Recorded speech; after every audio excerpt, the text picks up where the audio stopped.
बहुत बहुत धन्यवाद। अब हम एक छोटी सी फिल्म दिखा रहे हैं जिसमें प्रधानमंत्री आवास योजना ग्रामीण की यात्रा को हमने संजोया है। माननीय प्रधानमंत्री श्री नरेंद्र मोदी ने देश के गरीब परिवारों को सशक्त करने के उद्देश्य से प्रारंभ की प्रधानमंत्री आवास योजना ग्रामीण। जब गरीब के सिर पर पक्की छत होती है तो वो अपना पूरा ध्यान बच्चों की पढ़ाई और दूसरे कामों में लगा पाता है। जब गरीब को घर मिलता है तो उसके जीवन में एक स्थिरता आती है। प्रधानमंत्री 90 राजमिस्त्रियों को प्रशिक्षित किया। जिलों में आवास निर्माण में लगने वाली फ्लाई ऐश ईंटों का निर्माण 37 स्व सहायता समूहों के 324 सदस्यों द्वारा किया जा रहा है। मध्य प्रदेश में योजना के लाभार्थियों को पक्के घर हेतु निर्माण सामग्री एवं मानव संसाधन की सुलभता उपलब्ध कराने के लिए आवास सामग्री ऐप बनाया गया है। इस ऐप के माध्यम से लाभार्थी निर्माण सामग्री कम दरों पर आसानी से प्राप्त कर पा रहे हैं। पक्के मकान में रहे तो हम सुकून से सो रहे हैं, बिल्कुल कोई दिक्कत नहीं है। मोदी जी का और मुख्यमंत्री जी का बहुत बहुत आभार। खुद की छत मिली, खुद के लिए घर मिला, परिवार के लिए बहुत अच्छा। अब योजना के लाभार्थियों के स्वास्थ्य में सुधार के साथ साथ उन्हें स्वच्छ वातावरण वाला स्वयं का पक्का घर तो मिल ही रहा है, उनके जीवन स्तर में भी सुधार हो रहा है। ये विश्वास दिलाता हूं, मध्य प्रदेश में कोई गरीब झोपड़िया में नहीं रहेगा, पक्के मकानों में रहेगा। ये गरीबों की जिंदगी बदलने का अभियान है। सुख, स्वच्छता, सुरक्षा, समृद्धि और सम्मान दे रही प्रधानमंत्री आवास योजना ग्रामीण मध्य प्रदेश के लाखों गरीब परिवारों को सशक्त कर रही है। बहुत बहुत धन्यवाद माननीय प्रधानमंत्री जी। आज धनतेरस पे आप दीप पर्व की शुरुआत पे हम सभी से जुड़े हैं। मध्य प्रदेश की ओर से आपको बहुत बहुत शुभकामनाएं। आपसे विनम्र आग्रह है कि कृपया आप अपना उद्बोधन दें। नमस्कार। मध्य प्रदेश के मुख्यमंत्री श्रीमान शिवराज सिंह चौहान, राज्य सरकार के मंत्रीगण, विधायकगण, पंचायत सदस्य, अन्य सभी महानुभाव और मध्य प्रदेश के मेरे सभी भाइयों और बहनों, सबसे पहले आप सभी को धनतेरस और दीपावली की बहुत बहुत शुभकामनाएं। धनतेरस और दीपावली का यह अवसर ऐसा होता है जब हम नई शुरुआत करते हैं, घर में नया रंग रोगान करते हैं, नए बर्तन लाते हैं, कुछ न कुछ नया जोड़ते हैं, नए संकल्प भी लेते हैं। नई शुरुआत करने से हम जिंदगी में नयापन भर देते हैं। सुख और समृद्धि के लिए एक नया द्वार खुल जाता है। आज मध्य प्रदेश के 4.5 लाख गरीब बहनों और भाइयों के लिए नए जीवन की शुरुआत हो रही है। आज ये सभी साथी अपने नए और पक्के घर में गृह प्रवेश कर रहे हैं। एक समय था जब धनतेरस सिर्फ वही लोग गाड़ी और घर जैसी बड़ी और महंगी संपत्ति खरीद पाते थे। जिनके पास संसाधन होते थे, पैसे होते थे, उन्हीं के लिए धनतेरस होती थी। लेकिन आज देखिए, देश का गरीब भी धनतेरस पर गृह प्रवेश कर रहा है। मैं मध्य प्रदेश की उन लाखों बहनों को आज विशेष बधाई देता हूं जो आज अपने घर की मालकिन बनी है और लाखों रुपयों के बने घर आपको लखपति बना दिया है। भाई और बहनों, मैं तकनीक के माध्यम से सामने बैठे असीम आकांक्षाओं से भरे अनगिनत लोगों को देख पा रहा हूं। पहले आकांक्षाएं, ये सपने सामने आते ही नहीं थे, क्योंकि बिना घर के ये संभावनाएं दब जाती थी, छिप जाती थी, मुरझा जाती थी। मुझे विश्वास है अब जब इन साथियों को ये नए घर मिल गए हैं तो अपने सपनों को सच करने की नई ताकत भी मिली है। इसलिए ये आज का दिन सिर्फ गृह प्रवेश का नहीं है, बल्कि घर में खुशियां, घर में नए संकल्प, नए सपने, नया उमंग, नया भाग्य, उसमें प्रवेश का भी है। ये हमारी सरकार का सौभाग्य है कि बीते 8 वर्षों में वो पीएम आवास योजना के तहत 3.5 करोड़ गरीब परिवारों की जिंदगी का सबसे बड़ा सपना पूरा कर पाई है। और ऐसा नहीं है कि हमने ऐसे ही घर बनाकर दे दिए, 4 दीवारें खड़ी करके दे दिए। हमारी सरकार गरीबों को समर्पित है, गरीबों की है। इसलिए गरीब की इच्छा, उसके मन, उसकी जरूरतों को सबसे ज्यादा समझती है। हमारी सरकार जो घर देती है ना, उसमें बाकी सुविधाएं भी साथ होती हैं। शौचालय हो, बिजली हो, पानी हो, गैस हो, सरकार की अलग अलग योजनाएं प्रधानमंत्री आवास योजना के इस करोड़ों घरों को संपूर्ण बनाती हैं। साथियों, आपसे बात करते हुए मुझे पहले की स्थिति भी याद आ रही है। पहले अगर घर गरीबों के लिए घोषित होता भी था तो उसको टॉयलेट अलग बनाना पड़ता था, बिजली, पानी और गैस के कनेक्शन के लिए अलग अलग सरकारी दफ्तरों के कई कई बार चक्कर लगाने पड़ते थे। पहले की सरकारों में इस पूरी प्रक्रिया को पूरा करने के लिए गरीब को कई दफ्तरों में रिश्वत भी देनी पड़ती थी। यही नहीं, पहले गरीबों के नाम पर घरों की घोषणा तो हो जाती थी, फिर सरकार बनाती थी कि इस तरह का घर बनेगा, वही हुक्म करती थी, वही नक्शा दे देती थी, यहां से ही सामान लेना है, यही सामान लेना है। जिसको उस घर में रहना है, अरे उसकी कोई पसंद होती है, नापसंद होती है, उसकी अपनी सामाजिक परंपराएं होती है, उसका अपना रहन सहन होता है, उसकी कोई पूछताछ नहीं होती थी। यही कारण है कि पहले जो थोड़े बहुत घर बनते भी थे उनमें से बहुत सारों में कभी गृह प्रवेश ही नहीं हो पाता था। लेकिन हमने ये आजादी घर की मालकिन को घर के मालिक को दे दी।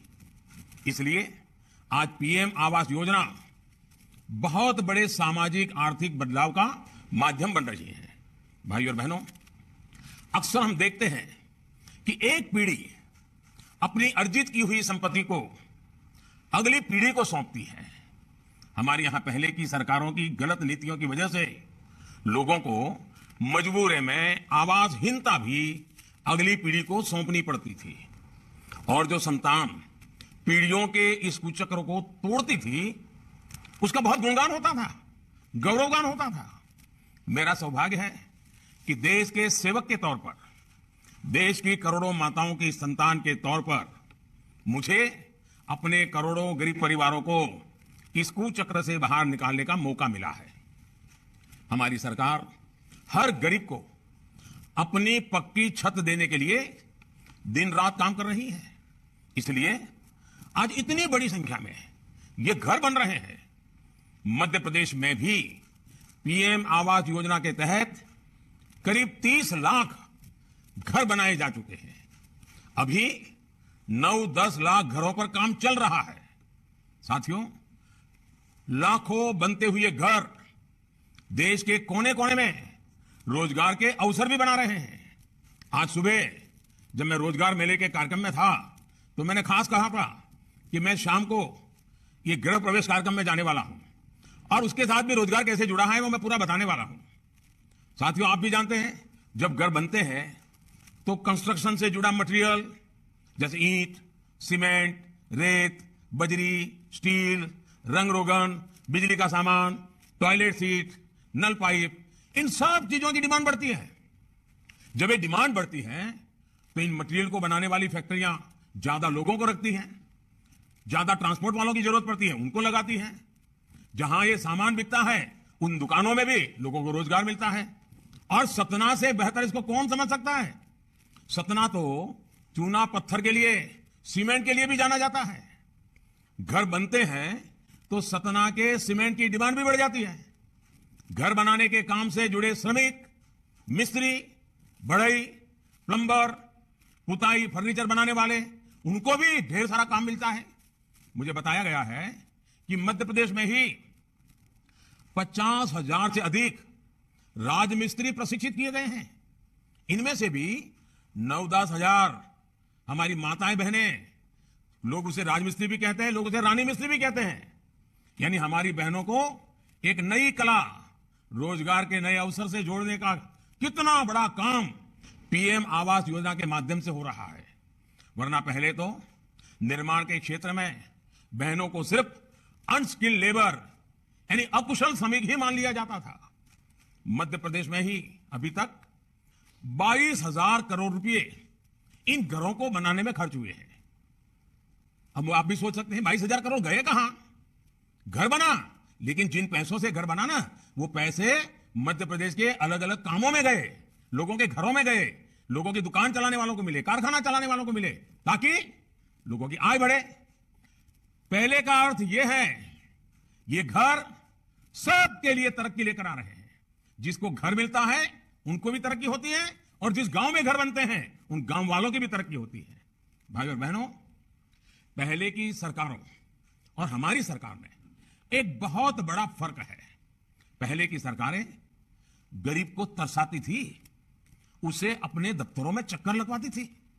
हमारी सरकार गरीब के पास खुद पहुंच रही है, हर योजना का लाभ गरीब को मिले इसलिए अभियान चला रही है। आज हम सेक्चुरेशन की बात कर रहे हैं, यानी जन कल्याण की हर योजना का लाभ 100% लाभार्थियों तक कैसे पहुंचे। कोई भाई भतीजावाद नहीं, कोई तेरा मेरा नहीं, इसको देना इसको नहीं देना, कुछ नहीं। जिसका हक है सबको देना। पक्के घर सबको तेजी से मिले, गैस हो, बिजली कनेक्शन हो, पानी के कनेक्शन हो, आयुष्मान भारत के तहत 5 लाख रुपए तक का मुफ्त इलाज हो, ये सबको तेजी से मिले। अच्छी सड़कों, अच्छे स्कूल कॉलेज और अच्छे अस्पतालों तक सभी की पहुंच हो। गांव गांव ऑप्टिकल फाइबर तेजी से पहुंचे। हम इसके लिए दिन रात मेहनत कर रहे हैं। आखिर हमें ये जल्दी क्यों है, इतनी अधीरता इसके लिए क्यों है? इसके पीछे अतीत का एक बहुत बड़ा सबक है। ऐसी हर मूल सुविधाओं को बीते अनेक दशकों तक लटकाए रखा गया। देश की एक बहुत बड़ी आबादी इन्हीं मूल सुविधाओं के लिए संघर्ष करती थी। उसके पास बाकी चीजों के बारे में सोचने की फुर्सत भी नहीं थी। इसलिए गरीबी हटाने के हर वादे, हर दावे, वो सिर्फ राजनीति के दांव हुआ करते थे, वो किसी के काम नहीं आए। सेनापति चाहे कितना भी जोश भरे, लेकिन अगर सैनिकों के पास लड़ाई के लिए मूल सुविधाएं ही नहीं होगी तो युद्ध जीत पाना असंभव होता है। इसलिए हमने गरीबी को परास्त करने के लिए, गरीबी से बाहर निकलने के लिए, हमने उन मूल सुविधाओं से देश के हर नागरिक को तेजी से जोड़ने का निश्चय किया। अब सुविधाओं से युक्त होकर गरीब तेजी से अपनी गरीबी कम करने के लिए प्रयास कर रहा है। और तो मैं कहूंगा, ये जो घर आपको दिया है ना, वो सिर्फ रहने, खाने, पीने, सोने की जगह है, ऐसा नहीं है। मैं तो कहता हूं ये आपका घर एक ऐसा किला है, ऐसा किला है जो गरीबी को घुसने नहीं देगा और बची खुची गरीबी है उसको भी निकाल के रहेगा। ऐसा किला है आपका घर। भाई और बहनों, बीते अनेक महीनों से केंद्र सरकार 80 करोड़ से अधिक देशवासियों को इसलिए मुफ्त राशन दे रही है ताकि वैश्विक महामारी के समय में उसे भूखमरी का सामना ना करना पड़े। इसके लिए केंद्र सरकार अभी तक पीएम गरीब कल्याण अन्न योजना पर 3 लाख करोड़ रुपए से अधिक खर्च कर चुकी है। और मैं आपको एक और बात बताना चाहता हूं। जब टैक्स पेयर को लगता है, जो देश का खजाना भरते हैं, कर देते हैं, जब उसको लगता है कि उसका पैसा सही जगह खर्च हो रहा है, तो टैक्स पेयर भी खुश होता है, संतुष्ट होता है और ज्यादा टैक्स देते रहता है।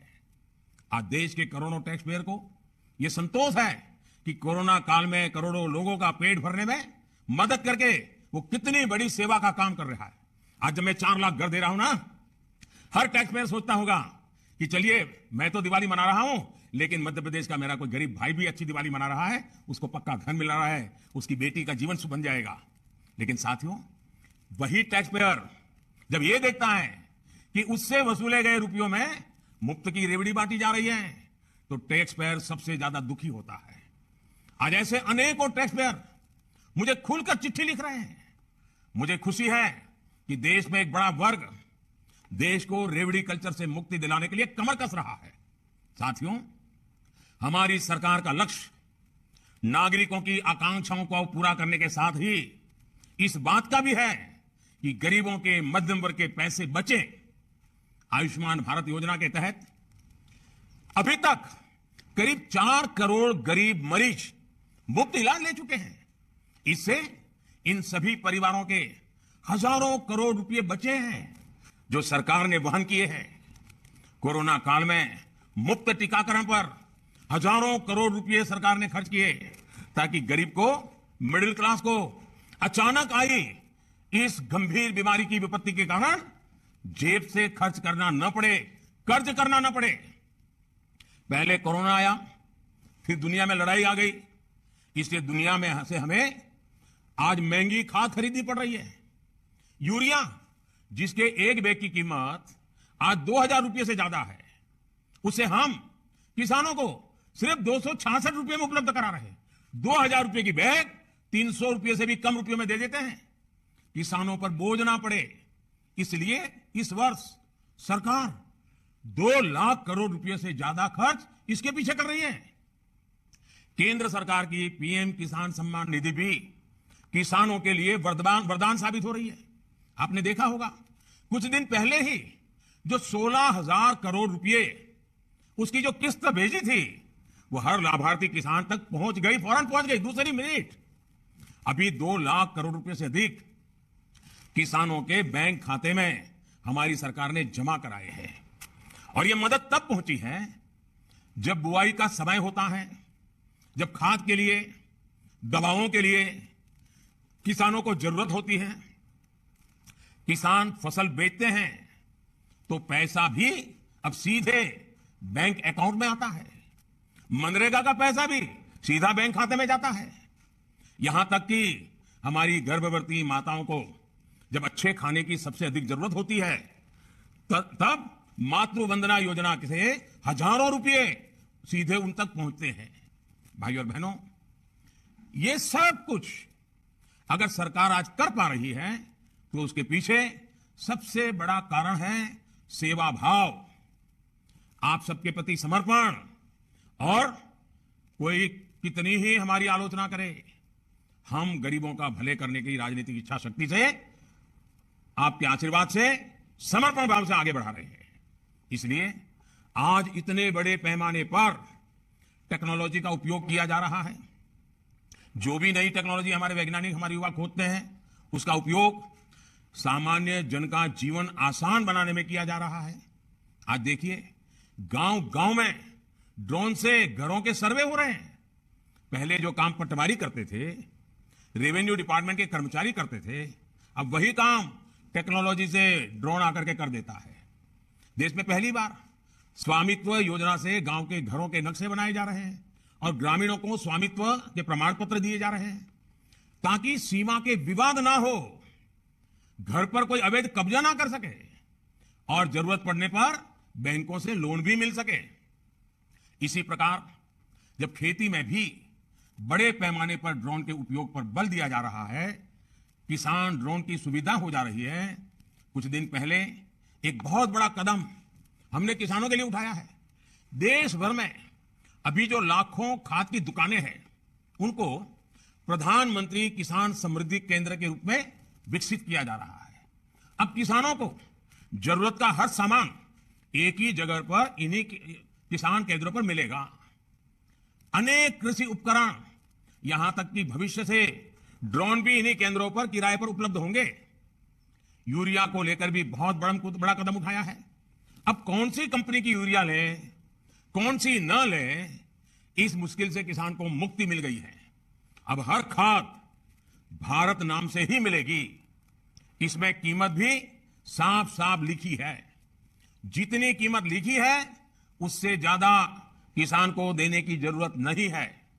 मुझे पूरा विश्वास है कि ऐसे प्रयासों से किसान का, गरीब का जीवन आसान होगा। हम सभी विकसित भारत के निर्माण में जुटे रहेंगे। एक बार फिर आप सभी लाभार्थियों को आपके अपने पक्के घर की बधाई देता हूं। और मैं कल्पना कर सकता हूं कितनी खुशी है आपको। खुद का घर 3-3, 4-4 पीढ़ियां गई होगी, कभी खुद के घर में दिवाली नहीं मनाई होगी। आज जब आप अपने बच्चों के साथ खुद के घर में धनतेरस और दीपावली मना रहे हैं तो आपकी जिंदगी में ये दिया का प्रकाश एक नई रोशनी लेकर के आएगा। मैं आपको बहुत बहुत शुभकामनाएं देता हूं। परमात्मा के आशीर्वाद आप पर बने रहे और आपको ये नया घर नई प्रगति का एक कारण बन जाए, यही मेरी शुभकामना है। बहुत बहुत धन्यवाद।